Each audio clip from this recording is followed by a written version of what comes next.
Depuis une vingtaine d'années, l'Argentine a connu d'importantes ruptures politiques, économiques, retour à un régime démocratique en 1983, décennie de libéralisation suivie d'une crise économique majeure en 2001. Alors comment s'en sort ce pays aujourd'hui? Est-ce qu'il s'insère dans son environnement régional, voire mondial? Eh bien, faisons d'abord connaissance avec le pays lui-même avant de voir comment il a pu sortir de cette crise. L'Argentine est située dans la partie sud du continent sud-américain. Elle forme comme un triangle, dont la base est la frontière nord et le sommet, le cap d'Inganes, en Patagonie. Le pays s'étend sur 3700 km de long depuis le tropique du Capricorne jusqu'aux latitudes subpolaires de la Terre de Feu, avec un climat dans l'ensemble tempéré, avec une forte influence océanique au sud. L'Argentine a 6 voisins. À l'ouest, elle partage une frontière avec le Chili, au nord avec la Bolivie et le Paraguay, à l'est avec le Brésil et l'Uruguay, et du fait de son ouverture sur l'Atlantique avec le Royaume-Uni, État souverain sur les îles Falkland, connues sous le nom de Malouines. Le pays fait plus de 5 fois la France, 2 700 000 km², pour une population de 39 millions d'habitants. C'est le pays le plus européen de l'Amérique latine, puisque la population amérindienne, notamment Mapuche en Patagonie et Colla au nord-ouest, forme moins de 2% de la population totale. Ce peuplement européen date du milieu du XIXe siècle, avec l'arrivée de quelques 6 millions d'immigrants italiens, espagnols, balkaniques, allemands, juifs. Ils viennent alors travailler dans les grandes propriétés qui se développent en produisant des céréales et de la viande dans la Pampa. L'Argentine devient ainsi une réserve de produits agricoles pour l'Europe, en même temps qu'un marché nouveau pour les industries européennes. En fait, c'est cette histoire qui explique aujourd'hui l'organisation territoriale du pays. La Pampa est une vaste plaine herbeuse, aussi vaste que la France.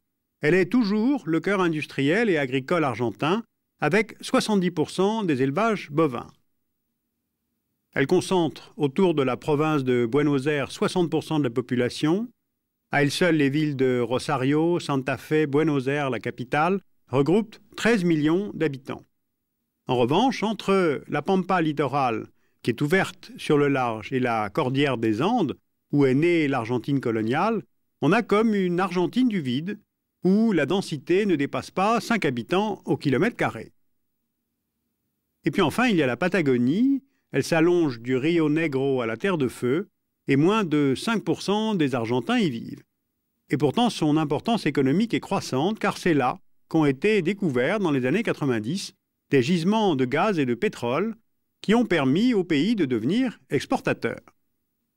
Donc, si on résume ce bref portrait, on a la richesse agricole, les capacités industrielles, un potentiel minier, et pourtant, l'Argentine est un pays fragile. Pourquoi y a-t-il eu cette très grave crise économique et financière en 2001? Sans doute, 4 facteurs ont joué. D'abord, comme de nombreux pays en développement, le pays s'est endetté à partir des années 70, attiré par les taux d'intérêt très bas des banques occidentales. Or, l'augmentation des taux dans les années 80, couplée à la baisse des prix mondiaux des produits agricoles, plonge l'Argentine dans le surendettement. Ensuite, après plusieurs décennies de dictature militaire, la démocratie revient en 1982 et le pays s'ouvre aux investissements étrangers pour relancer l'économie, mais avec pour revers une dépendance accrue vis-à-vis de l'étranger. D'autant que, pour lutter contre l'hyperinflation, le pays a aligné le cours du peso sur le dollar en 1991. Or, à long terme, cela conduit au renchérissement des prix des produits exportés, augmentant le chômage et la dépendance à l'économie américaine. Dernier facteur, les politiques d'ajustement structurel proposées par le FMI n'ont fait qu'empirer la situation de l'Argentine. Alors, où en sommes-nous aujourd'hui? L'Argentine a pu renouer avec la croissance, le gouvernement ayant mis fin à la convertibilité du peso avec le dollar, rendant ainsi les exportations plus compétitives, notamment celles des hydrocarbures, dont les prix sont très hauts depuis 2003, celle des produits agricoles tels le soja, dont elle est le 3e producteur mondial, celle des bovins, 4e producteur mondial, La croissance a dépassé les 8% par an depuis 2003, le chômage diminue et le pays a pu rembourser la totalité de sa dette au FMI. Problème demeurent deux grosses questions. Les inégalités restent fortes et 40% de la population vit sous le seuil de pauvreté. 40%. Le pays souffre du manque d'investissement qui limite ses capacités de production. Alors nous allons analyser l'exemple du secteur énergétique. Cette reprise économique après la crise de 2001 a gonflé la demande en énergie et le pays peine maintenant à y répondre. Alors pourquoi ? Premièrement, les compagnies pétrolières étrangères hésitent à investir dans la prospection, car la dévaluation du peso et le blocage des prix ont réduit la rentabilité des capitaux.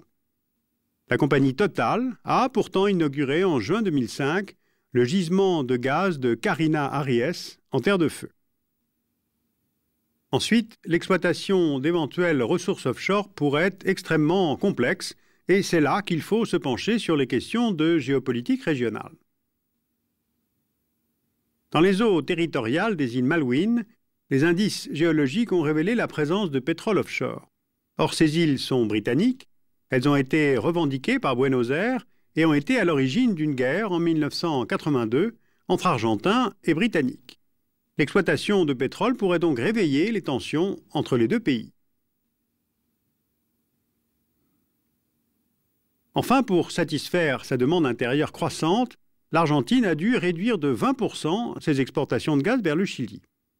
Or, ce gaz argentin fournit un quart de l'électricité du Chili central, presque 60% dans le Chili du Nord. Et bien là aussi, cela pourrait faire renaître des tensions entre les deux pays qui se sont longtemps opposés. Il y a eu dans l'histoire de nombreux conflits de frontières entre Chili et Argentine. D'ailleurs, le dernier différend frontalier sur la zone des glaciers continentaux n'a été réglé qu'en 1999. Passons enfin à l'échelle régionale pour comprendre comment évolue le Mercosur, dont fait partie l'Argentine. Cette organisation regroupe en outre le Brésil, l'Uruguay, le Paraguay, plus le Venezuela depuis 2006, plus 5 pays associés, le Chili, la Bolivie, la Colombie, le Pérou et l'Équateur. L'objectif premier de ce groupe d'États, c'est de créer une dynamique régionale grâce à la libéralisation des échanges, et ce pour mieux s'insérer dans la compétition internationale. Or, avec la crise argentine, les dynamiques sont de moins en moins convergentes. D'un côté, l'Argentine est en pleine reconstruction économique depuis 2001, de l'autre, le Brésil s'affirme comme une puissance régionale, voire mondiale, et l'entrée du Venezuela dans le Mercosur pourrait reconfigurer l'organisation qui serait alors moins axée sur le cône sud, et ce peut-être au détriment des intérêts argentins. Alors on l'a compris, l'économie argentine s'est redressée de façon surprenante. Ça a été possible par la stabilité politique incarnée par le président Kirchner, qui a été élu en 2003.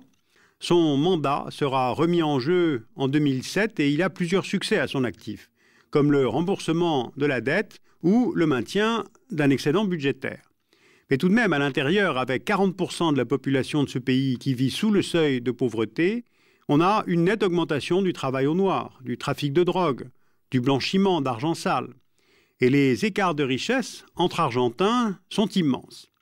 Alors cette crise a renforcé les pouvoirs du président sans véritable débat, renouant avec la longue tradition présidentialiste, personnaliste de la démocratie argentine.